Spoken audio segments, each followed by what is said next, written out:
सभी को तो नहीं पहचानता, लेकिन जैसे लोमेश जी, बोधन साहू, अभिराम वगैरह बहुत लोगों से मैं परिचित हूँ। खरोरा आरंग ब्लॉक से आए सभी प्रतिनिधि लोगों को मैं थैंक यू बोलता हूँ, धन्यवाद बोलता हूँ कि मुझे इस योग्य समझा कि यहाँ आने का मौका दिया। तो ऐसे जय सारथी जय भारती तो आप बार बार बोल रहे थे, सारथी का परिभाषा आज बताने का प्रयास करूंगा। लेकिन सबसे पहले तो ऐसा तो इस मीटिंग में आमतौर पर मैं 2009 से कंटिन्यू यातायात प्रशिक्षण कार्यक्रम चलाता हूँ, लोगों को लाइसेंस बनाने के विधि बताता हूँ, उनको सहयोग करता हूँ, कुछ ना कुछ करता हूँ। ज्यादातर जो पुलिस कॉप है, पुलिस के जो अधिकारी कर्मचारी होते हैं या इंजीनियरिंग कॉलेज में ज्यादातर पढ़ाने का प्रयास करता हूँ। ऐसे तो आता जाता कुछ नहीं, बाकी दिन सब अनाड़ियों से मिला था। बाकी दिन मेरे प्रोग्राम में सिर्फ अनाड़ी लोग थे, लेकिन आज योग्य लोग मैंने तो पूरे ब्रह्मांड के, पूरे विश्व के चराचर का सबसे बड़ा सारथी का नाम जानते हैं? भगवान कृष्ण। पूरे ब्रह्मांड के सबसे बड़े सारथी, इतना योग्य सारथी थे कि वो महाभारत युद्ध को जिता दिए। समझते हैं ना? कौरव दल में भी बहुत बड़े बड़े वीर हुआ करते थे। ऐसा नहीं है कि कर्ण जैसे महारथी थे जिनको वरदान था कि उनके हाथ में छोटा मोटा अस्त्र शस्त्र भी है, कोई भी खड़े होने की औकात नहीं रखता था। लेकिन मारा किसके नाम से जाता है? वो एक सारथी के नाम से। माने तो परशुराम का फलाना नहीं कि देवी देवताओं का उनको साथ था, अलग मैटर है। लेकिन लॉजिक ये बोलता है कि जब उनके गाड़ी रथ का चक्का, जिसको आप ट्रक चलाते हैं, जिसको बोलते हैं छोटा हाथी बोलते हैं, वो युद्ध करते गाड़ी चल रही थी उनका रथ, उसी समय गाड़ी का चक्का जमीन में धंस जाता है और उसी समय अर्जुन बाण चला देते हैं, कर्ण मारे जाते हैं। माने उनका सारथी उनका ड्राइवर ठीक ठाक नहीं रहा होगा, तभी गाड़ी का चक्का जमीन में धंसा।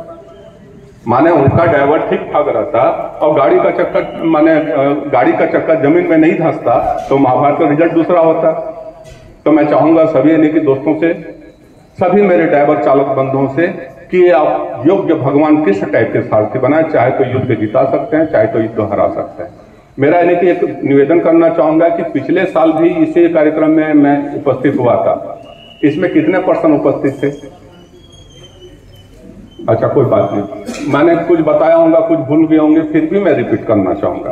आप सड़क पर चलते हैं सर, मैं ज्यादा प्रोटोकॉल में नहीं जाना चाहता कि सभी हमारे लिए सम्मानीय है कि आप सड़क पर चलते हैं तो मुख्यतः क्या समस्या आपको नजर आता है? आपको क्या कि हो सकता है? आपके सामने क्या समस्या आ सकती है तत्काल? सड़क पर चलते समय मुख्यतः दो ही समस्या आ सकती है। पहला तो कि यातायात जाम में फंसेंगे आपकी गाड़ी कि जो ट्रक चला रहे हैं, जो बस चला रहे हैं, चाहे कि छोटा हाथी चला रहे हैं, जाम में फंसे रहेंगे। और दूसरा होता है रोड एक्सीडेंट हो सकता है। दो ही समस्या है ना, संपूर्ण भारत देश में मुख्यतः दो ही समस्या है, या तो रोड जाम होगा, यातायात जाम की स्थिति में फंसेंगे, या तो कि रोड एक्सीडेंट हो सकता है। तो भारत देश में जैसे आपकी गाड़ी चल नहीं रही है और गाड़ी का इंजन चालू है, होता है कि नहीं होता? गुड़ गुड़ गुड़ गुड़ गुड़ गुड़ करते हैं। आप जिस गाड़ी को भी चलाते हैं, अपने गाड़ी को देखिए, जिस गाड़ी को भी चलाते हैं उस गाड़ी को भी देखिए, उसका माइलोमीटर काटा देखिए। चाहे ट्रक चलाते हैं 120, 150, 140 होता है। अच्छा, 120, 140 होता है, तो आपने कभी 120, 140 किलोमीटर स्पीड चला के देखे? चला सके? और चला देंगे तो क्या होगा? एक्सीडेंट होगा। ना आप वापस आएंगे, ना आपकी गाड़ी वापस आएगी, सड़क पर और 10-12 आदमी वापस नहीं आएंगे और उधर चल देंगे। सहमत है किससे की? सही है। तो साधारण भाषा में कुछ ऐसे ही स्थानों पर, सड़कों पर ऐसे स्थानों पर जहां जैसे बड़े शहरों पर, रायपुर, बिलासपुर जैसे बड़े शहरों पर लाल बत्ती जल रहा है, वहां ट्रैफिक हाथ दे के रोक देते हैं, पुलिस वाला हाथ दे के रोक देता है, सामने जिंदाबाद मुर्दाबाद चल रहा है, सामने कि कुछ ना कुछ कार्यक्रम चल रहा है, तो उसके कारण आपकी गाड़ी चल नहीं पाती। गाड़ी कि खड़ी गाड़ी में आपका इंजन चालू है, तो इसमें काफी सारा हम पेट्रोल डीजल जो जलाते हैं, काफी तादाद में हम पेट्रोल डीजल जला देते हैं, और इतना तादाद में होता है कि वो हजारों करोड़ रुपए का होता है। नंबर एक। दूसरा कि उतना कि हमारा डीजल पेट्रोल जलेगा तो उतना धुआं, कार्बन उत्सर्जन होगा हमारे गाड़ियों से, ऐसे तो नहीं जलेगा। पेट्रोल जलेगा तो धुआं तो उत्पन्न होगा कि नहीं होगा? और तो वो कि पर्यावरण पर आएगा, हमारे को विभिन्न प्रकार की बीमारी होगी। इससे अप्रत्यक्ष रूप से इतना बड़ा नुकसान होता है भारत देश को, हमारे समाज को, हमारे जो कि हमारे बच्चों को, हमारे भाई बंधुओं को इतना बड़ा नुकसान होता है, कल्पना नहीं कर सकते, क्योंकि विभिन्न प्रकार की बीमारी आएगी। ठीक। दूसरा होता है रोड एक्सीडेंट हो सकता है कि कितने भी विश्व के जितने भी बड़े बड़े सड़क हैं, विश्व के जितने भी बड़े बड़े सड़क हैं, आप कल्पना नहीं करेंगे। हम 4 लेन 6 लेन को बड़ी चौड़ी रोड, अब रायपुर रिंग रोड में चल रहे हैं तो बड़ी चौड़ी रोड है, अब धमतरी रोड पर चल रहे हैं, बड़ा चकाचक एक्सप्रेस वे मानते हैं। लेकिन विश्व का सबसे बड़ा ट्रैफिक जाम हुआ था जो चाइना में हुआ था, नेशनल हाईवे नंबर 110 में।